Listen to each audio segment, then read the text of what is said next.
And we're back with another episode of the Lakers Fast Break podcast. It's Gerald Glassford coming right back at you here from Lakers Fast Break, Pop Culture Cosmos, where we cover the latest news and trends in pop culture each and every week, twice a week, wherever you get your podcasts. For you members out there of the Lakers Fast Break, you get first dibs on YouTube, where I uploaded for you right now. You can go ahead and check it out, where we're talking about Black Friday deals, Wicked, Gladiator 2, and more. So go ahead and check it out right now.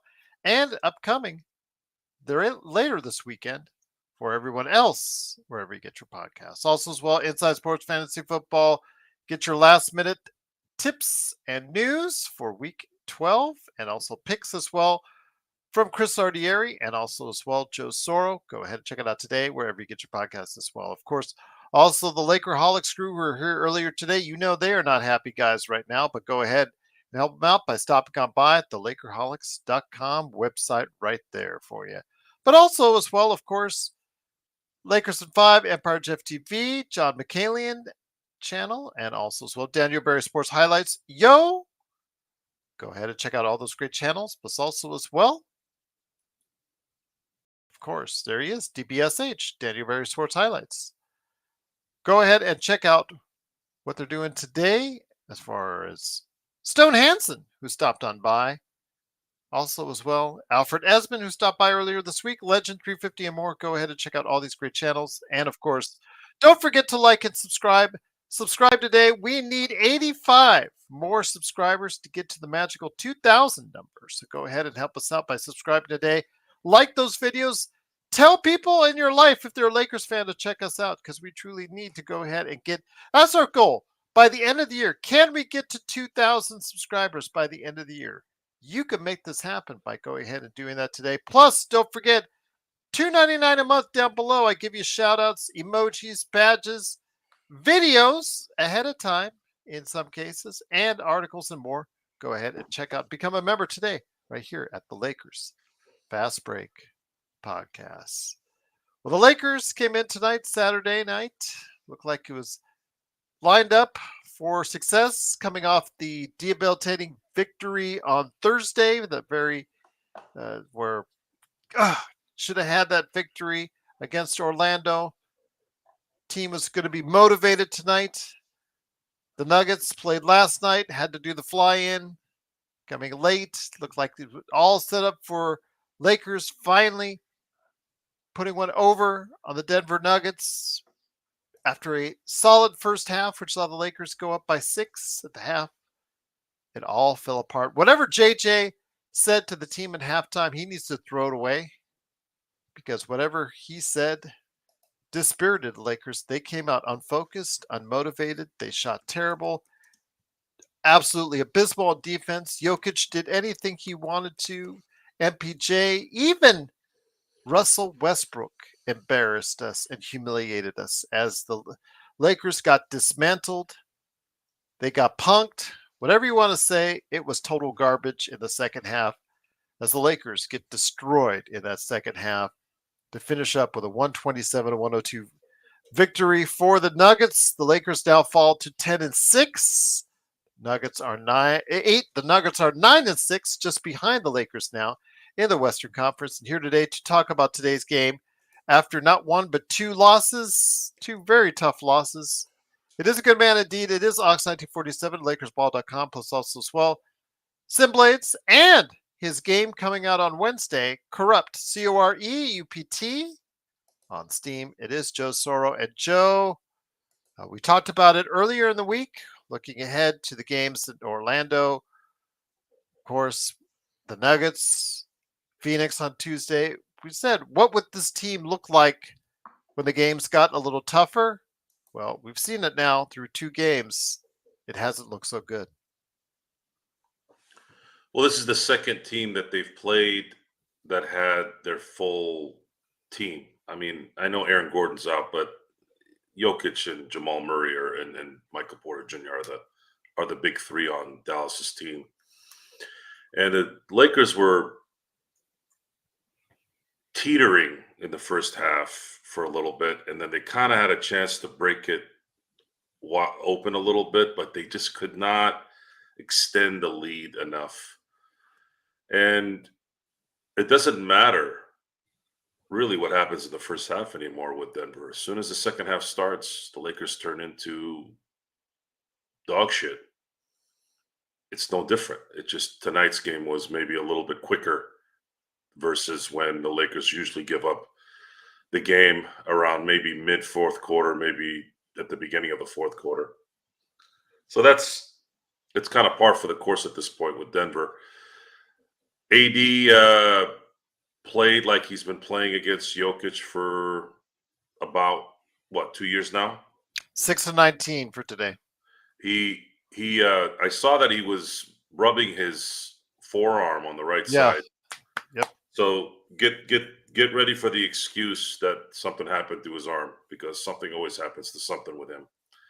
They actually did me a favor finally and slapped Jamal Murray in the face, and they proceeded to get worse after that. So I apologize for telling them to do that, and they did it, and it didn't really do anything. It's but guys, it's yeah, I think the dust is going to start settling here very, very soon. And when Yay! these A teams start to finally subscriber. get a little healthier, I think that's really what you're going to have to base this Thank you. team by. Appreciate you subscribing. DBSH said, as far as the super chat, they just own us, Joe. Trade D'Lo for MPJ now. As if they could. As if they could, DBSH. There's a waiting game here until December 15th when certain people can get traded. However, I don't see anything happening. I think they're going to ride this until as close as they can to the deadline, and then we're going to have to see what kind of miracle can be worked out there. This team needs rebounding. They can't box out in general against teams that are inferior to them. So imagine them trying to rebound against teams that actually have talent in the box, or I should say in the paint. You had guys that were shorter making plays, guys like Westbrook, guys like Brown getting at balls. It's just this team does not have any desire to rebound, while other teams do that are much smaller than them or other players. And you have the usual suspects that keep coming around. I mean, D'Lo looks like absolute gutter trash. Gabe Vincent is non-existent still. Max Christie is shit. D'Lo, so LeBron getting a turnover every other time isn't going to help. And then, of course, AD playing like a scared puppy tonight. Oof. Yeah, it's a miracle that they were up by 6 through the first half. I think what Denver does is they turn into Floyd Mayweather against the Lakers. And what Floyd Mayweather did the last 10 fights in his career is he would give you a false sense of security. And you knew he was going to do this. That's the brilliant part about it, is he would lose the first, let's say, 2 rounds or 2 of the first 3 rounds. And then as soon as he has you kind of feeling a certain way, whether you're tired or confident, then he'd start slapping you around. And that's exactly what Denver does to the Lakers every time. They let them have a little piece. They give them a little tease. The Lakers go on a run or have a lead. And then as soon as they're ready to turn it on, they turn it on. And then the Lakers sit there with their dicks in their hands, not knowing what the hell to do. Once again, it is the Lakers fast break. The Lakers lose 125 or 127 to 102. Lose to the Denver Nuggets. The Lakers are now 10-6 on the season after 2 straight losses. No excuses, Joe. They cost themselves on Thursday, and it looks like they only have themselves to blame on today's game. That second half, they came out lack of focus, unmotivated. But you're right. The Denver Nuggets just have their number. They knew it. Didn't matter if they were down 6 at the half, Joe, because when you know when you just feel you have that confidence that whatever it is that the Lakers throw out, you just know you're going to overcome it. It just seems like the Nuggets just have that confidence that they can beat the Lakers anytime that they want. Yeah. And in this league, if one team keeps beating you, it can cost you a series, and it has. It has in the last couple of years. So to say, "Oh, we're going to try to avoid Denver," well, you can't. You can't avoid Denver. You're going to run into that team one way or the other. You better solve that problem. And a lot of this is, I don't believe, is completely talent wise. A lot of it is, but this is also a mental thing where you just don't see you don't see a lot of balls on this team, and that's just who they are. I'm not expecting anybody to come out and turn into uh, I don't know what's a good example right now. Who's feisty? I mean, am I going to use Draymond Green as an example? I don't really consider him feisty. I think he's just a obnoxious slob. But maybe someone like Rick Fox in the past that would get under people's skin, like just somebody that could settle the tone a little bit. But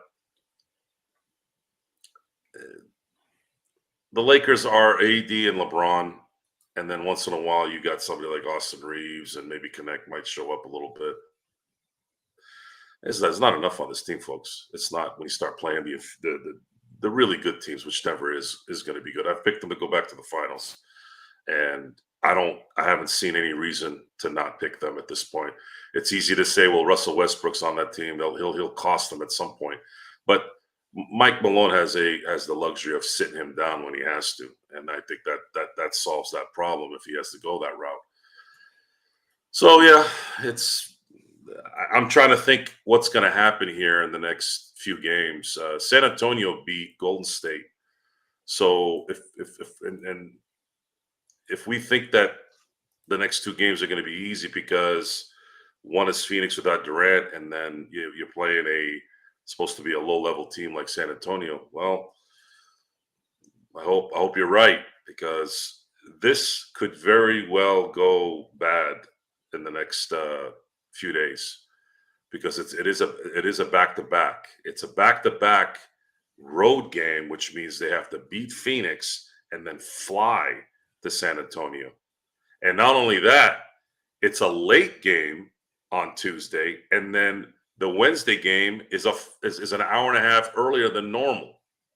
Actually, 2 hours to be exact. When they play, like in terms of when they play in the West Coast, or I should say LA. Sorry. Usually they play 7:30. They have a 5:30 San Antonio game.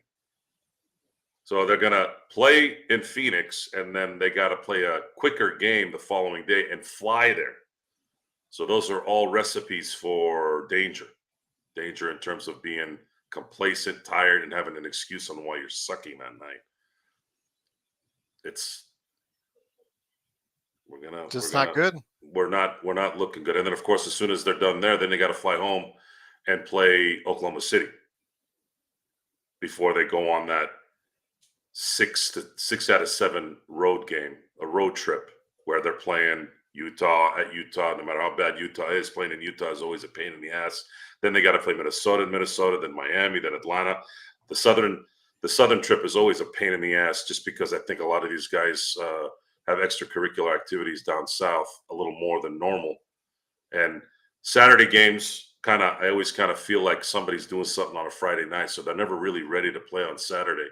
Lakers are terrible on Saturday. I don't know the statistics, but they usually lose Saturday games. So this is another issue that isn't being addressed by the Lakers. Not only do they get their asses kicked in the second half of every Denver meeting that they can't seem to get their heads out of their asses about, they always seem to lose a Saturday game. What the fuck are you doing on a Friday night where you're losing on a Saturday? Can somebody ask this question in those post-game things so that we can maybe get an idea? I mean, they're probably going to give some lame-ass answer like, well, we don't do anything else different. Bullshit.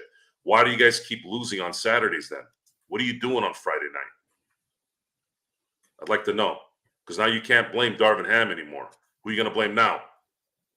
The Holy Ghost? Who? Once again, it is the Lakers losing 127 to 102. 13 of the last 14, Joe. When somebody's got your number, they got your number, and the Nuggets certainly have the Lakers' number. Absolutely pathetic performance in the second half. No fight.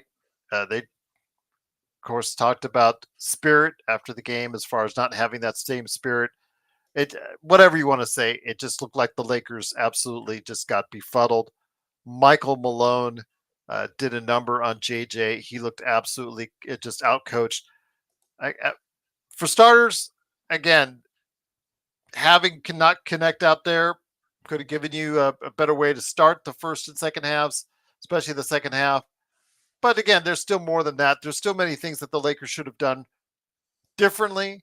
But when you don't have a roster that's complete, you have so many holes. Jokic is just so good. He knows where and how to exploit teams. In this case, he knows where and how to exploit the Lakers. It is mental, and then there is a talent deficiency as well. It's a total team collapse. It's just a total team collapse. It's a matchup problem. They can't match up with Michael Porter Jr. AD can't guard Jokic anymore. He used to be able to, not anymore. Jamal Murray didn't even have a good game tonight. That's a scary thought. Imagine if he had a good game. This might have been a 40-point win. And then you had that numbnuts Russell Westbrook clowning you all over the place. One of the things I don't like about today's NBA is you can't put an elbow to his throat on purpose. Otherwise, you'll get suspended for 10 games. I think they need to ease up on that a little bit, because I think guys that have that kind of a mouth that dress like tulips should be able to get served every now and then. But maybe that's me being a little old school or boomer-ish. I don't know if they can fix this with Denver. I don't know. I haven't been able to figure out a way to work around it, because as soon as they do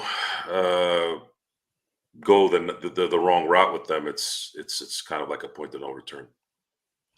Rodell, this was a roster construction issue game. Yes, AD and LeBron did not show up for today's game, but you also should have a roster that if they don't give you everything that you need, you should have enough quality depth on your team to pick up the slack.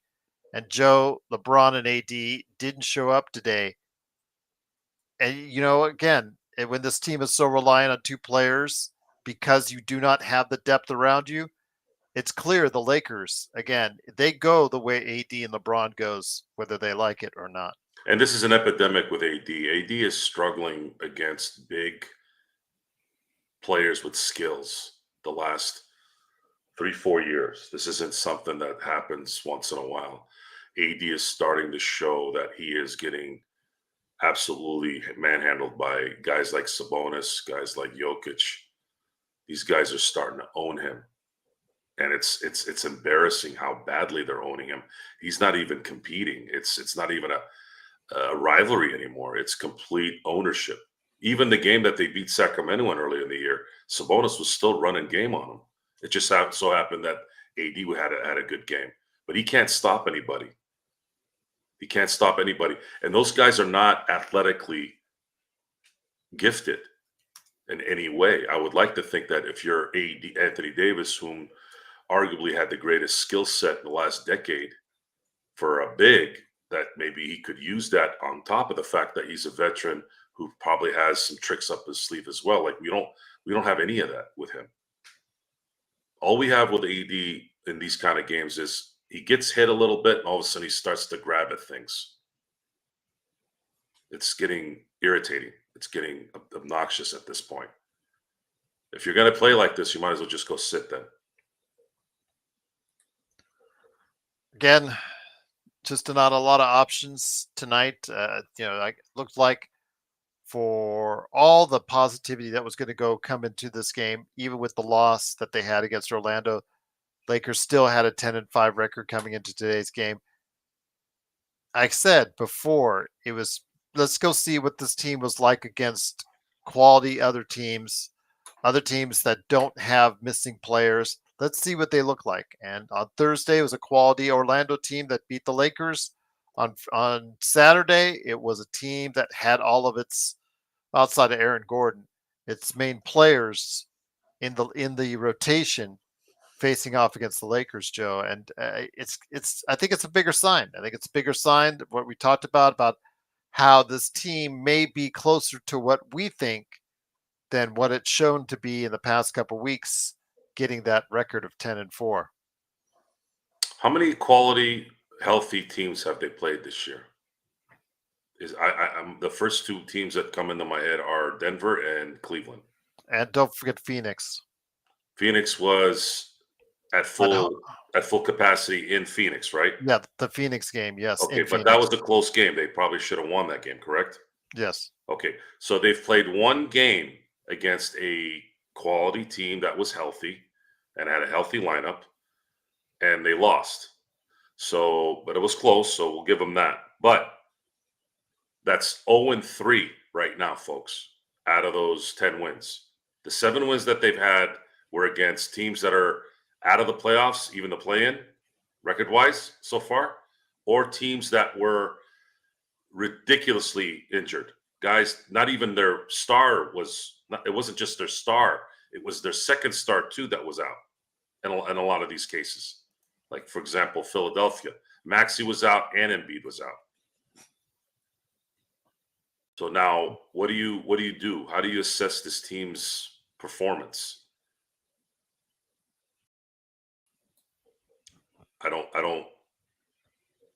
We're gonna find out here in the next couple of weeks. This next couple of weeks are gonna be telling. They have a very long road trip, and they're all cities they struggle in, except for maybe Minnesota. They're pretty good there, but Minnesota's starting to play a little bit better right now. So we're gonna know, guys. We're gonna know. We're gonna know December 15th. We're gonna get a chance to see what kind of transpires there. So right now we have 6, 7, 8. We have 8 games until there isn't a game until the 19th of December. So there's Portland when they come back home. It's December 8th game, and then their next regular season game that counts, which is after the in-season tournament, is going to be December 19th. So by December 19th, 2, 3, 4, 5, 6, 7, 8, they have 8 games. Where do they go? What's the record going to be after 24 games? Is it 12-12? Is it 14-11? I'm sorry, 13-11, 14-10, 15-9,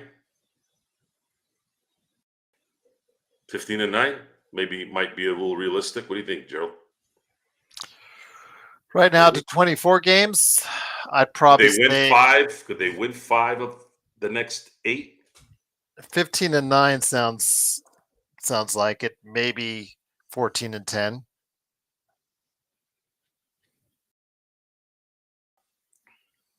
I don't know.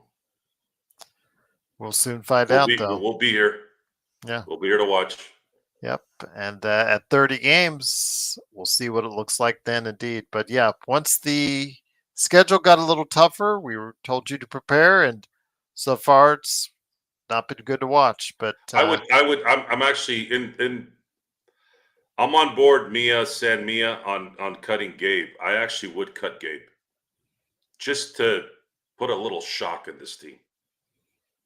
I seriously would cut him. He absolutely does nothing for this team. It's got another year. Yeah. You'd have to wait and stretch. I would tell him, just look, this is not working. We got to put some kind of something here. Even if, look, what's better than 0? Anything. Anything is better than 0. Anything is better than 0. This guy is a complete 0. Wow. I could not have ever thought that Kendrick Nunn could be out shittied by anyone, but Gabe Vincent has. I mean, it's pretty remarkable. He's just joking on that, Rodell. He knows he has another year left on his contract. So it doesn't matter if he has 2 more years left. You saw what the Giants just did with Daniel Jones. Sometimes a team needs to just call it a day. Seriously. Because it's exhausting. It's an exhausting task to continue to watch shit fester all around you nonstop. I'd rather limit the shit a little bit. It's still going to be shit, but can we limit it to maybe a pound of shit instead of 2 pounds of shit? At this point, I really don't know what else to say. What else is there to do? What, you think he's going to get better all of a sudden? Are we waiting on that? Oh man, I don't think so. I really don't. And as far as I'm concerned, I would trade D'Lo right now. I would go call teams and say, look, it's an expiring contract. Can you guys give me a second round pick in 2058? Something to just get out of this rut. Well, who's going to play guard now, Joe? I don't know. Who's playing guard now? Who's playing guard now? This guy was supposed to be your starter and your backup. I don't know. Thank you, Jeannie, for not having a player personnel position open to someone who had a brain. Yes, Jeremy, we just addressed the Gabe situation. Yes. He did score, 7 points tonight, which is probably what combined more than that last 3 was shit time. That doesn't count. I don't even remember what he did to get the first 4 points. I don't remember. 48-minute game, scoring 4 points for a guy that you got as if no, thank you. It's an absolute disaster. It is, but again, the Lakers are making themselves. It's that much harder for them to go ahead and be able to manufacture victories against quality teams. They look great against the teams that are injured. Look great against the teams that just are already in tanking mode for Cooper Flag. But the teams that they need to face off against, the teams that they need to play well against, make mistakes down the stretch in one game and absolutely look terrible in the second half for another. They didn't even show any heart in that second half. That's what's so frustrating is they didn't show any heart at all in that second half. Why should they? They're still being catered to, aren't they? They're still getting paid to suck, a.k.a. Max Christie. You're still giving Gabe's still making his money. He doesn't give a shit. Vando's enjoying life on the sidelines. Vando got paid how much for sucking ass against Denver in that series in the Western Conference Finals? He got rewarded for sucking. So this is what happens when you keep giving money to people who don't do well. It's a backwards way. I don't know what they were thinking. D'Lo, you had to sign because you can't lose $20 million in today's NBA. But you didn't have to sign Vando or Max Christie to their contracts. It's just a waste of money, waste of time. So with that, it is the Lakers fast break. The Lakers once again get destroyed in the second half for a 127-102 loss. I don't know how much more you want to put into this night, Joe, because really I think all of us feel deflated. I don't even think you want to do a nightcap tonight. It's just really you're trying to find some positivity and hope out of this. And when you have a second half like that, it is really hard to do so. Well, we were going to be able to talk about everything we need to talk about tonight in the post game. I don't think we need to continue to beat the dead horse. No. We want to focus on tonight's game a little bit because you can't keep repeating yourself every show on the deficiencies of this team. So I'm trying to stick to what's going on. It might sound like I'm repeating myself, but it's actually based off of tonight's game. Gabe Vincent, again, did shit tonight. Max Christie may have scored 12 points, but he's not doing anything of any substance for this team. And you gave this guy money. And then you have guys like Reddish who play well for about 8.5 minutes a game. That's it. That's all he gives you. And then guys like Dalton Connect who are coming up, they're going to do what they do. You have Austin Reeves, who's probably the third best player on the team, and sometimes him and Connect kind of have been switching that number depending on how well Connect is shooting. That's a sad commentary when your third best player is someone who probably should be the sixth man of the year type player. Rui is a solid role player who doesn't really affect the game that much. He's another guy that's better off the bench on a competing team. And maybe he's a good starter on a competing team, but only because he might know his role better versus putting in maybe another star in there or whatever. That's it. But he's not going to change anything for you. He's not going to make a difference. He might have a good game where he might, take him over the top here and there once every couple weeks, maybe once every 3 weeks. But you don't depend on a Rui to win these kind of games. You can't, because he's never going to. It's got to be one of those things where you catch Denver at the wrong time and they just can't. They don't have it that night. But it seems like the Lakers never seem to catch these guys anytime on a bad night because they play like a bunch of tulips against them. It's just what it is. They play like the Cowardly Lion and the Tin Man. No heart and no balls. Wait, hold on here. Rodell says you guys are blaming the role players. LeBron, AD, Rui, D'Lo played like garbage. Have you been watching this program? We've already singled out D'Lo. I don't think Rodell listens very well. He doesn't. Rodell, you have a major problem listening. I think you need to go take a look. The local JCs have they literally have a comprehension class. You can go pay. It's usually 3 units. Okay. The units, depending on whatever state you're in, you pay the money. Go take a comprehension class. What the fuck is wrong with you? Do you watch and listen? You're worse than a child. Children that I know, 8, 7, 4, have better comprehension than you do. Pay attention. Wake up. This is a discussion we keep having. You're a goddamn grown adult. Wake up. Pay attention. Do we have to continue to say the same shit every time? I blame everyone. Didn't you hear what I said? The team lost. You want to blame J.J. Redick for his rotations? You might have a point, yes. But what do you want J.J. to do? He's been given a gun with no bullets in it. So what do you want him to do? Throw the gun at him? What? What do you want him to do? What do you want Christie to do? You want Christie to turn into Michael Jordan? He's not Michael Jordan. He's barely an NBA player. So now what? Where are you going to go? Are you going to cherry pick, depending on the time when we're talking, to go after something? Oh, I didn't hear you at 10:14 talk about Olivari. Who gives a shit about Olivari?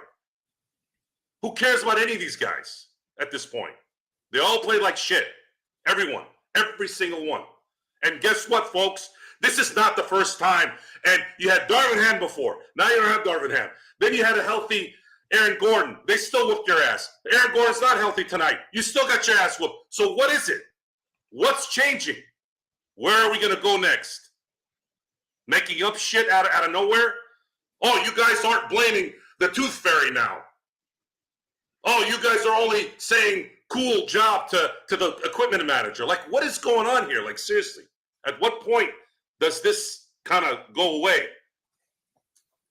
Take a comprehension class. Seriously, this is absolutely ridiculous. Once again, the Lakers lose 127-102. I'm just going to say this. I mean, we prefaced it by saying LeBron and AD were terrible tonight. A lot of the blame goes to them, but it's also the team. And the thing is, you have a team that is so reliant on 2 players that have to do well for you each and every night. When they don't, this is what happens, because you just don't have the depth around them for people to step up in case you have 1 or 2 players that just are not playing well. The good teams, the really good teams, they have that for stretches. That if your star players, maybe you're struggling a little bit, the other players can pick it up. So yes, it is partly the role players, it's partly the stars, it's partly JJ. It's a organization. Again, when we win as a team and we win as an organization, when we lose, it's the same thing. It was a team and an organizational loss tonight. No heart was shown by the entire team in that second half, Joe.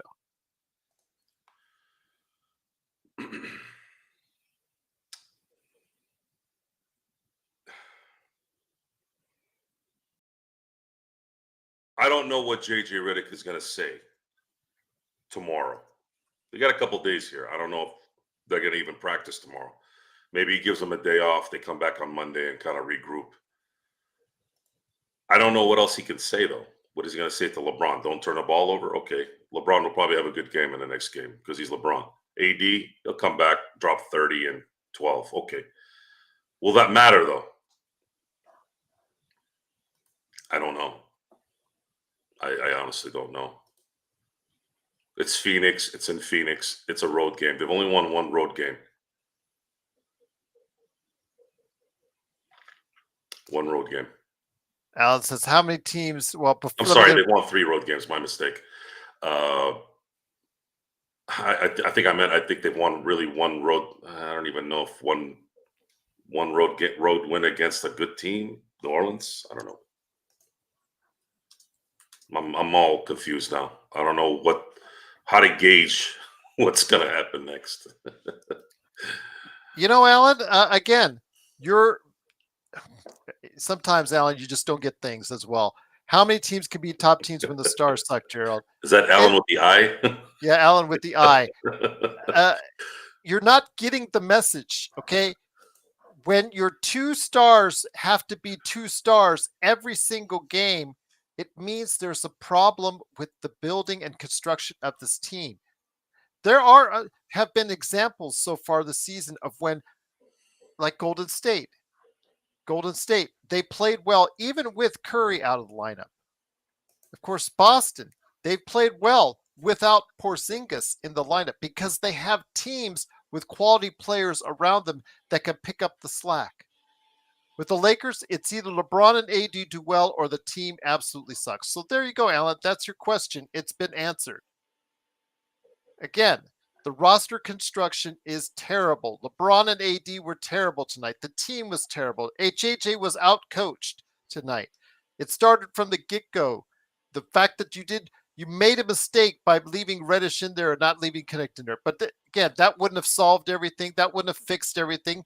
That second half and the way they came out was absolutely flat, absolutely terrible. And they never regained their composure after the Nuggets went off and ran and hid. It's just that simple. You don't have enough quality players on this team to make up for when LeBron and AD are not playing well. You could have been able to do that with LeBron maybe even 5 years ago. LeBron could have played 80 games 5 years ago. Crazy to think that, considering it was his 17th season, and probably gotten away with games like this. But Oklahoma City is still won without Chet Holmgren. So there you go. But see, they're youngsters. Their team was constructed well, and there's also young players on there. LeBron is just not. Said it. Their team was constructed well. LeBron cannot do everything. Those days are gone, and it's been that way for 3 years. It's been that way for 3 years, convincingly, that he can't do it, because those games that they would lose in the fourth quarter against Denver in the playoffs, you could see he was gassed. That doesn't help playing in Denver either. Denver, maybe LeBron in 2018 is a different story, but you don't have that luxury anymore. And AD has a habit of not kind of being consistent and dominating in those moments either. He's had a few years where he has, but it's not enough. He'll go down as a Hall of Famer, as a great player, as a world champion, and all that. But he's never going to be the first tier guy. I don't even know if he's probably a second tier, kind of teetering on the top 3 when it comes to big men of all time, because he doesn't have that. He's never really had that, I'm going to take this and I'm going to freaking I'm going to put you through the hoop. Never had that. And they need that this team needs it, and he's not giving it. He's playing well. He was the MVP. I mean, I don't know how you can give somebody, even think about an MVP 10 games in. I think that's kind of stupid. But we are prisoners of the moment culture. Not me. I say we to be respectful, but we are prisoners of the moment. We love to imagine things right away. Like I even read an article today. It was really quick because it's one of those stupid Facebook things. But Francisco Lindor should have been the MVP in the NL in baseball. Where do you come up with this stupid shit? Seriously, like what is the brain activity? Is it a troll page so that they can get clicks? Probably. Really, folks? Really? Major League Baseball, in terms of the AL and NL, have been in existence for 121 years. You had a guy go 50-50 for the first time ever. You know, like the amount of stupidity that continues to resonate in life. Rodell, I'm talking to you. Like the amount of stupidity in terms of comments and interpretation and imagining. Just like we were talking about how Jokic was complaining to the ref, asshole. The whole world can see on the damn TV that you hooked them.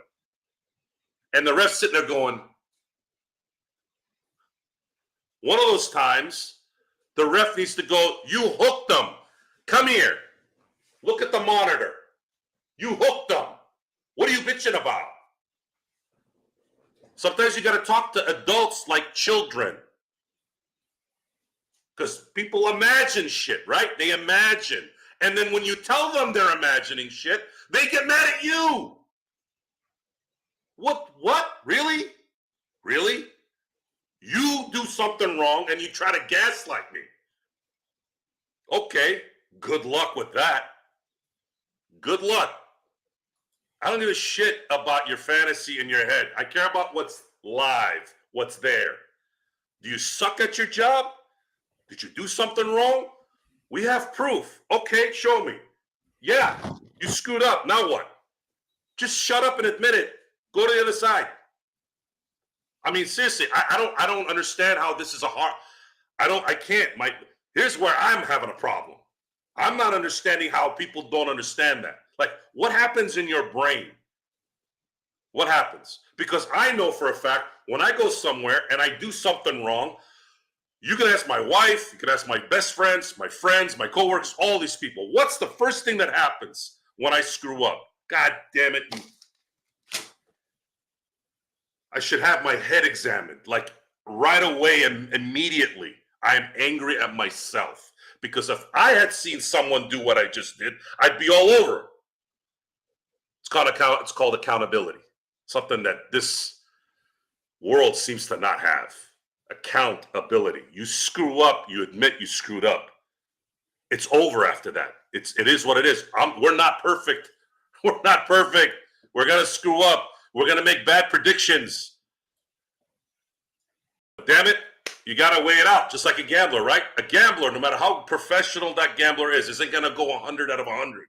They're gonna go maybe 80 out of 100, but they're still making money, and they still have credibility in the end. This is important. This is important to understand. Now, this is not life and death. This is entertainment. But at the same time, let this be a lesson. Sports teaches a lot of lessons. That's why parents love to put their kids in sports. They learn discipline. They'll learn how to take orders. They'll learn how winning and losing affects life, competition. It does play a huge factor in the development of the mental part of a human being's mind. I believe that. Let this be a lesson for you people out there that can't comprehend simple shit. Pay attention. Shut the hell up. Watch. Yes, I know it's hard to be wrong. It sucks. But it doesn't matter. When you're wrong, you're wrong. Admit it or shut the fuck up. That's very, very good. That's very good advice. Don't act like you know. I run into this so much. Someone talking out of their ass about anything. It's not just sports. And you're sitting there and I'm contemplating whether I should say something. And you know what happens when I do? go that route, when I have the, I guess, mindset to do it, the whole room shuts down because now that person feels insulted. Now, more often than not, they're not going to react. They're not going to react to me. They're just going to probably go, well, that guy's kind of an asshole. Why am I an asshole? Because I told you what you said was wrong? I'm an asshole because you're wrong and you act like you're right? I hate when that happens. I hate when people talk like they know what the fuck they're talking about. I've used the astrophysicist example before on here. If I'm in a room full of astrophysicists, guess how many times I'm going to talk? This much. You know why? Because this is exactly what I know about astrophysics. This much. 0. The Lakers have played over their heads, but we haven't been on that. We've been trying to play the fake role, right, G? We're playing the fake role because negativity does drain. It drains people. And I get it. I'm with it. Plus, I want to be excited too. You know, sometimes it's that fake, like whatever it is that you want to call it, hope. But guys, I want you all to be ready for what's coming. Just in case, be ready. Once again, it is the Lakers losing 127-102. Xbox, thank you so much for the super chat. You said, sorry, I didn't come on. Barco winning 2-0 with 10 minutes to go. Draw 2-0 at 7, 15 a.m. Aussie time. Then this crap, I'm just ropeable. Chicho chat. Truly appreciate it, Mark. No worries, Mark. I think it would have been just even more somber with you there because just really a bad game in that second half. Absolutely. They didn't show up. And they deserved what they got because you don't come to play.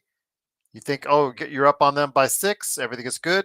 Remember, this is the same team, Joe, in the playoffs. When it matters the most, we were up by 20 and still let it get away. And yeah, it's no longer a one-off. This is you are talking about 13 losses and 14 tries against one team.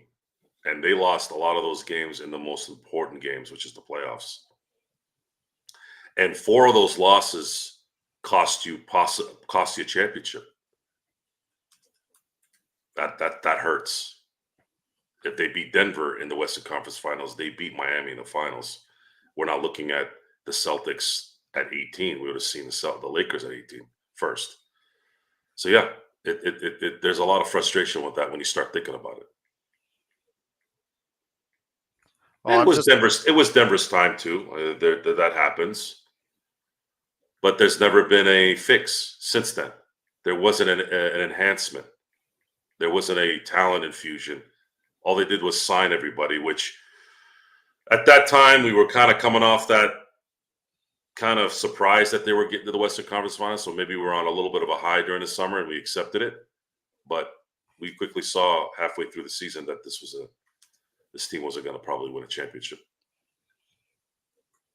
I mean, again, it goes back to what did most of us, the entire panel, and actually, Alfred Esmond, legend, we had over a dozen people that are part of this show give their thoughts on where the Lakers would end up in the Western Conference. And not one of us had the Lakers above 6.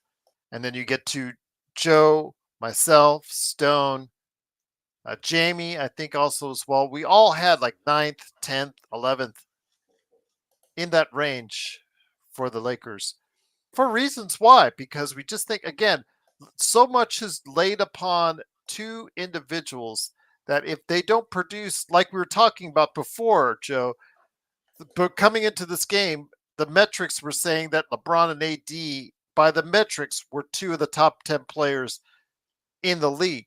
If they are not playing like that every single game, they don't have a chance, Joe, because they just don't have anyone else is going to consistently step up for it. And when they have someone that does, like Dalton Connect, they're not given the opportunity to expand upon that. They're automatically sent to the bench and immediately thrown out of their rhythm, like we saw Dalton tonight. But again, Dalton starting, I know that was something that was said in the chat. They should have never let Dalton out of the starting lineup. That would have not have changed a thing. The way the Lakers played tonight in that second half, I don't think Michael Jordan coming onto that court tonight would have changed things for the Lakers. When you have that lack of spirit and that lack of drive, the lack of focus, it's absolutely just saps the strength from everyone on the team. But still, again, what you did for this kid's confidence by putting him back on the bench, it's not a good sign by JJ. And I just, again, seeing Reddish out there on the floor, not giving you what you need because he's supposed to be out there for defense and he's not playing good defense. That's part of the problem for me that I have when you make those decisions, Joe.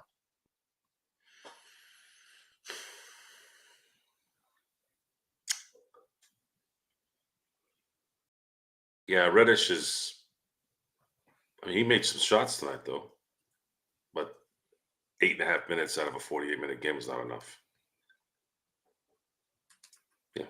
And Rui doesn't impact the game a lot. We've seen a rookie impact the game more than I think I can remember Rui impacting a game. There was this lifting of positiveness when Connect was hitting those shots. And none of those guys have ever had that moment. Not Reddish, not hell. Lonnie Walker's had more of that instance in the playoffs against, what was it, Gold State, right? Yeah. Was it game Yeah. 6? That magical game he had. Yeah. I mean, he's had more of a game where we were like, whoa, we needed this. I've never seen Reddish have one. I've never seen Rui have one.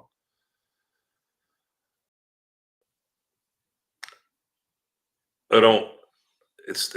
I think maybe they would have been able to. Would they have gotten a couple more shots in with Connect? Would they have been able to spread out a little more? Maybe. But does that fix the D'Lo issue? No. D'Lo looked like complete gutter piss tonight again. That is killing the Lakers because Austin was playing really well at the beginning of the game. How many open shots? I'm talking not even 5 feet from D'Angelo. Wide open. There was 2 I remember distinctively where he missed. Those are 6 points that matter in a game like this. Those are momentum swingers. Those are, now you got to go guard D'Angelo. That changes the defensive scheme for Denver, and it opens up things for the Laker offense. Therefore, maybe LeBron isn't creating more turnovers for himself because of it, because he's working in smaller, confined areas. And for the love of God, Austin, can you stop doing fucking bounce passes in between 2 or 3 defenders in the paint? Can you stop doing that?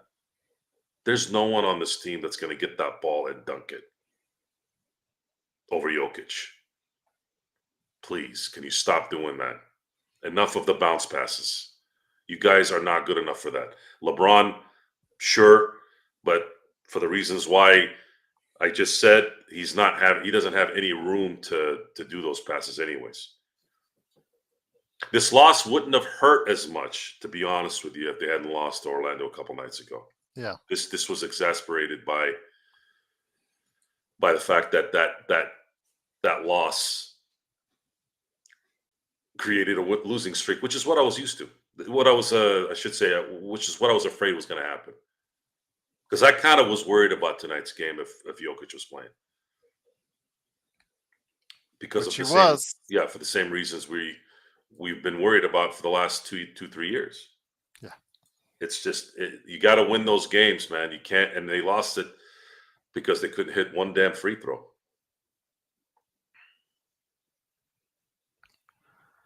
So with that, again, it's the Lakers losing 127-102. Joe, I know that the Phoenix Suns are coming up on Tuesday. If you're JJ, what do you tell the guys in the locker room to have them hopefully refocus for that game coming up on Tuesday before we head on out? Is Bradley Beal playing? There's not a confirmation that Durant and Beal are playing, but there is a possibility. There's a strong possibility that If Bradley Beal isn't playing and Durant isn't playing, the Lakers have to win this game. And they have to win in San Antonio the night after that. it can kind of mend a little bit of these games if they are to kind of right the ship. If they go 1-1, it's a dud. They have to win both of these games to kind of sort of make up for these losses. And that's kind of how I look at it, because you are now, after that, you are going to play Oklahoma City at home, which it doesn't really matter whether they play at home or on the road. They play a fully equipped team, which Chet Holmgren will be out, but they have enough in the arsenal to be a problem. And then you got youth, and then you got that road trip where you're going to be spending almost 3 weeks on the road.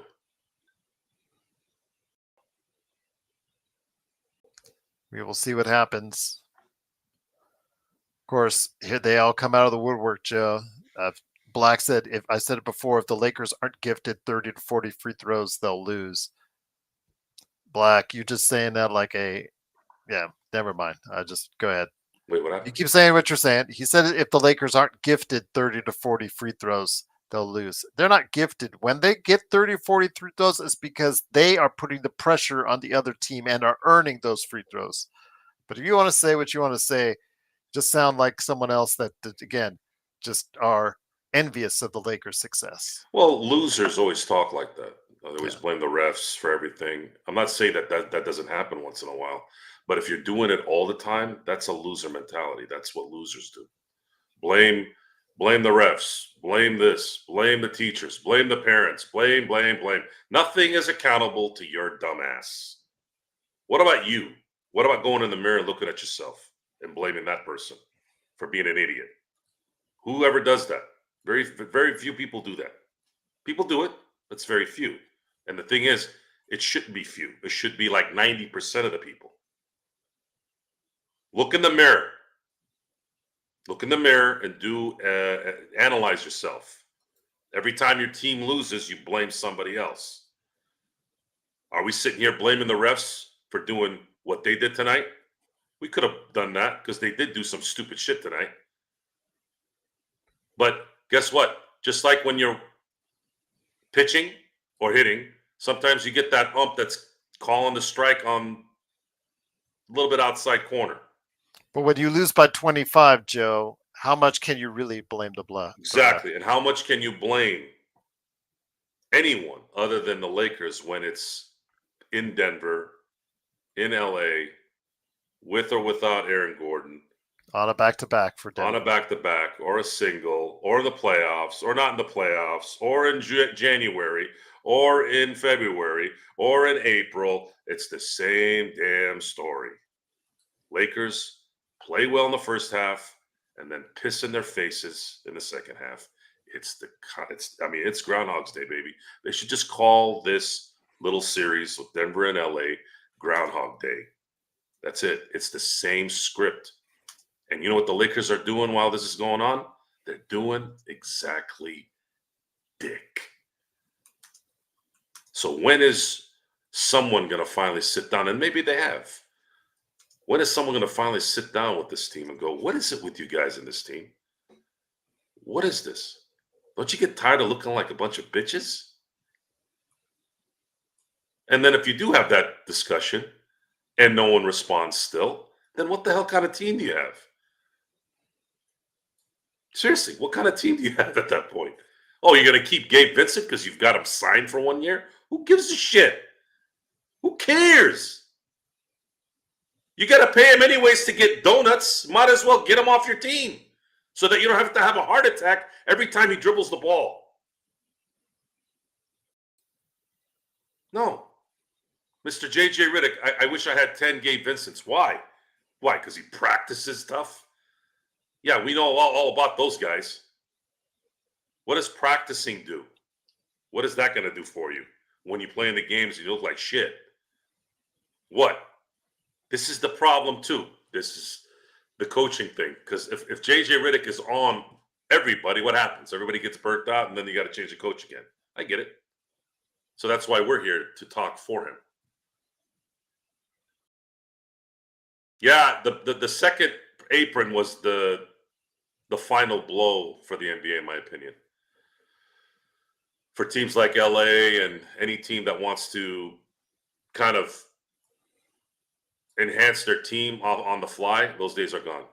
The NBA, what the NBA has done with this new CBA is they have guaranteed that if you make a bad decision in 2024, you are going to suck until probably 2029. Because usually these 5-year contracts, I'm just kind of using that as a base. Because now the way they've made trading difficult, they've also said, well, if any team has a all NBA player, now that NBA player is going to get the supermax. No one's leaving for a supermax. There might be one every now and then, but that's going to be the exception to the rule. There's just that's not expected. There's always a surprise somewhere, but it's not going to be the rule. The rule is people are going to stay with their teams, which means the Lakers have to start now figuring out what the fuck they're going to do after AD and LeBron are gone. And I don't know when the hell that's going to happen. They're going to have to get top picks somehow. How? I don't know. That doesn't surprise me at all, Jeremy, because Gabe has been a horrible acquisition for the Lakers. He's worse than Kendrick Nunn. Honest to God, guys, he is worse. And Kendrick is in Europe right now. So he is worse. He is dog shit on that court. I don't remember Kendrick Nunn having zeros when he was playing. He might not have played a lot, obviously, his first year. He played a little bit his second year, but I don't remember. He scored at least a couple times during the game. This fucker doesn't score ever.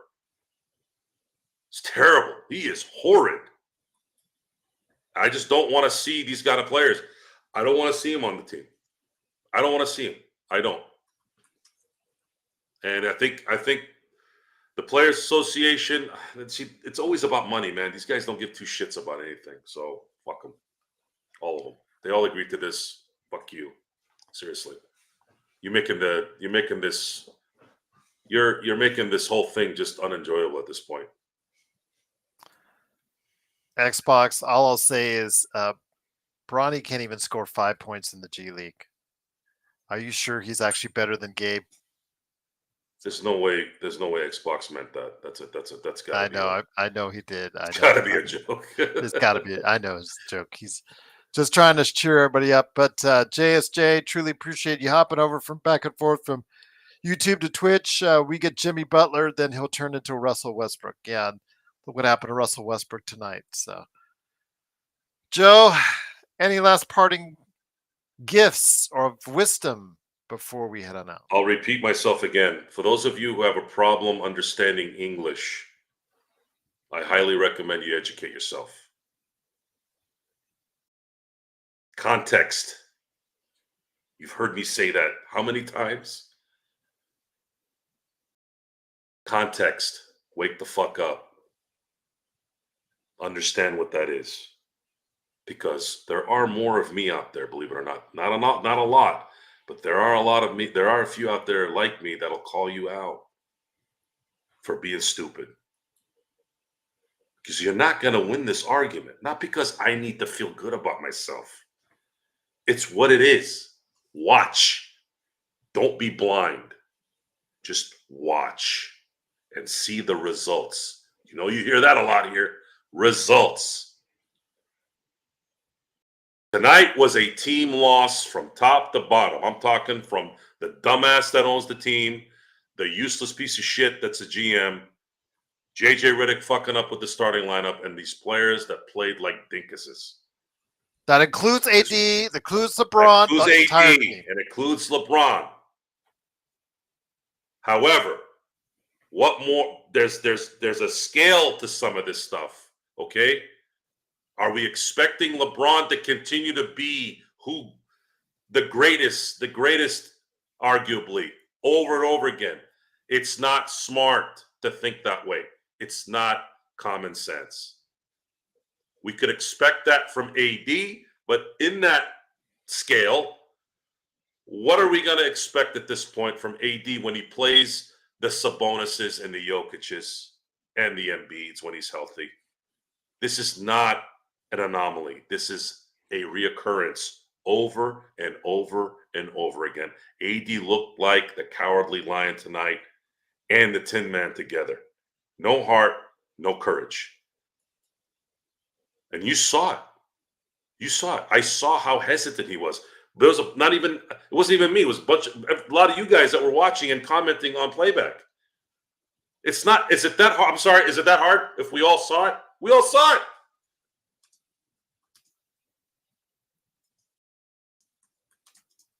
So how do they go? How do they get out of this?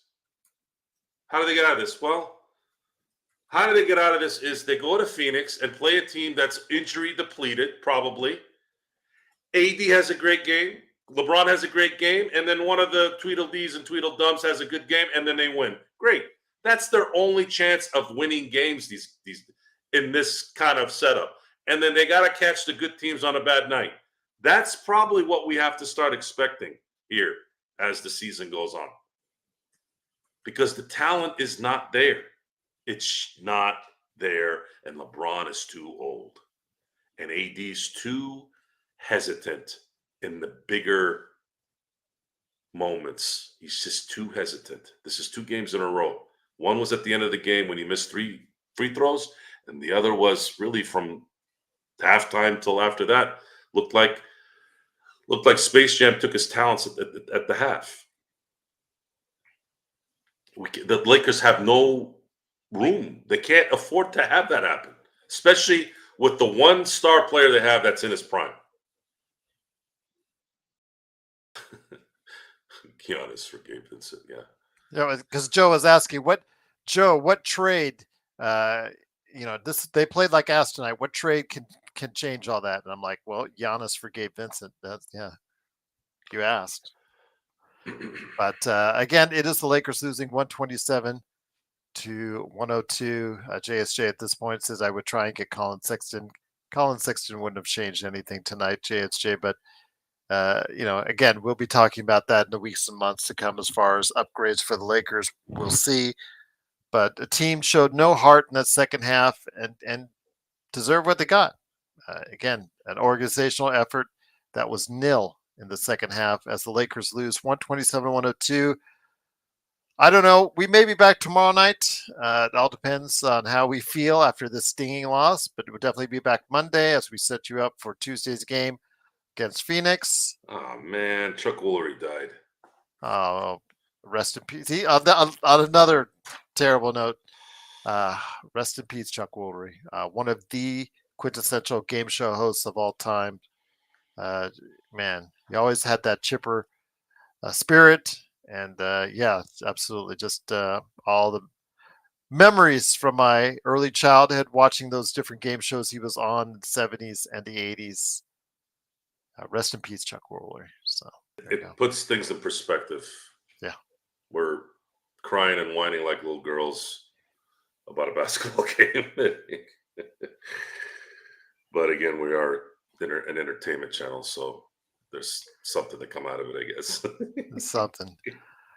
Go enjoy F1 at Las Vegas. Go enjoy whatever you want to do for this weekend. We'll, again, maybe be back on Sunday, but definitely be back on Monday. Don't forget, I've got the Pop Culture Cosmos for all members that just dropped as far as for you in advance, ahead of anywhere else on YouTube. And also, it will drop tomorrow for everyone else, wherever you get your podcasts, where we're talking Black Friday deals, also as well, Wicked and Gladiator 2 as well. So, once again, it is the Lakers losing 127-102. We may be back tomorrow. You didn't hear shit, Joe Ingles, you what? Fake. Gerald, I heard Bradley Beal and KD. Yeah. Well, that is a plus. That's Where'd a you hear that? Just making it up to talk shit. No, they will probably be back. Knowing our luck, Joe, they will be back. So it would not be out of the realm of possibility. So, yes. It is, of course, 127-102. Everyone out there, I know it's been tough the past couple games, but again, the Lakers are 10-6. They're still, 4th or 5th place in the Western Conference. So at least try to see if we can get a better week going. If the week turns out well, never know. But again, the competition is much tougher. Can the Lakers get tougher? We'll find out. But we'll be here for you one way or the other. Whether it goes bad or whether it goes good. Right here at the Lakers Fast Break Podcast. We'll see you soon. Be safe, everyone. Go Lakers.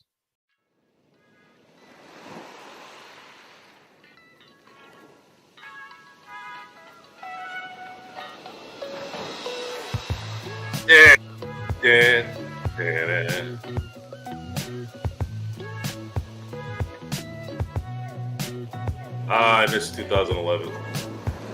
Not really, but 2010, yes.